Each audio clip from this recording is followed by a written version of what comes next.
జై శ్రీరామ్. 2022 నుంచి 2025 జూన్ వరకు మొత్తం 17 ప్రెడిక్షన్స్ అనేవి ప్రూవెన్ అయ్యాయి. ఆ 17 ప్రెడిక్షన్స్ అనేవి కింద డిస్క్రిప్షన్లో లింక్స్ ఇవ్వడం జరుగుతోంది.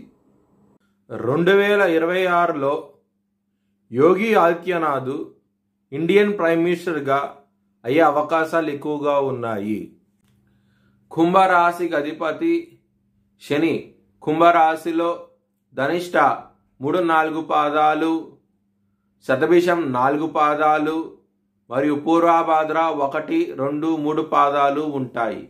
ఈ నక్షత్రం వాళ్ళందరికీ నేను చెప్పే వార ఫలితాలు వర్తిస్తాయి. ఈ వారంలో లగ్నాధిపతి అయిన శని కుటుంబ స్థానంలో ఉన్నారు, వక్రించి ఉన్నారు, బలంగా ఉన్నారు. చాలా నెగిటివ్ ఉంటుంది. మీకు కుటుంబ సభ్యుల నుంచి జాగ్రత్తగా ఉండండి. లగ్నాధిపతి అయిన శని ఇంక 2వ స్థానంలో ఉన్నారు, మరియు ఏలినాటి శని ఉన్నది. ధనపరంగా ఇబ్బందులు ఉంటాయి, జాగ్రత్తగా ఉండండి. ఇక్కడ కుజుడు కూడా శని దృష్టి ఉన్నది. శని దృష్టి కుజుడి మీద పడుతోంది. పరస్పర దృష్టి ఉంటుంది కుటుంబ స్థానం మీద. దాని మూలంగా మీ కుటుంబ సభ్యుల్లోనే శత్రుత్వం అనేది వస్తుంది. చాలా జాగ్రత్తగా ఉండండి. ఎవరైనా సరే విదేశాలు వెళ్ళాలనుకుంటే కనుక ఈ వారం అనేది అంత అనుకూలంగా లేదు. మీకు ఇబ్బంది పడే అవకాశాలు ఎక్కువగా ఉన్నాయి. మ్యారేజ్ పరంగా మాత్రం మీకు కొంచెం ఇబ్బందులు ఉంటాయి. చాలా జాగ్రత్తగా ఉండండి. ఎవరికైతే దశలు అంతర్దశలు యోగించకుండా ఉంటాయో వారికి ఈ వారంలో ఖచ్చితంగా మ్యారేజ్ పరంగా చాలా గొడవలు అయ్యే అవకాశం ఎక్కువగా ఉన్నది.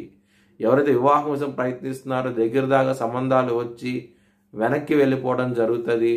చాలా జాగ్రత్తగా ఉండండి. లగ్నంలో రాహు ఉన్నారు. లగ్నంలో రాహు ఉన్నప్పుడు మొండితనం అధికంగా ఉంటుంది. నెగిటివ్ అయినా సరే చేయాలనిపిస్తూ ఉంటుంది మనసుకి.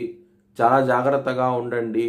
మీరు కనుక శివుణ్ణి ఆరాధిస్తే కనుక నెగిటివిటీ అనేది పోయి పాజిటివిటీ అనేది వస్తుంది. రుద్రాభిషేకం చేయించండి శివుడికి. మీకు చాలా మంచి ఫలితాలంటూ ఉంటాయి. కెరియర్ పరంగా మాత్రం ఇబ్బందులు ఉంటాయి. జాగ్రత్తగా ఉండండి. మీ బాస్తోనూ మేనేజర్తో ఇబ్బంది పడే అవకాశం ఉన్నది. బిజినెస్ పరంగా పెట్టుబడి తగ్గించి పెట్టుకోండి. అంత అనుకూలంగా అయితే లేదు ఈ వారం అనేది. మీ భవిష్యత్ వివరాల కోసమై హెచ్ఎల్ఎన్ జ్యోతిష్యాలయాన్ని సంప్రదించండి.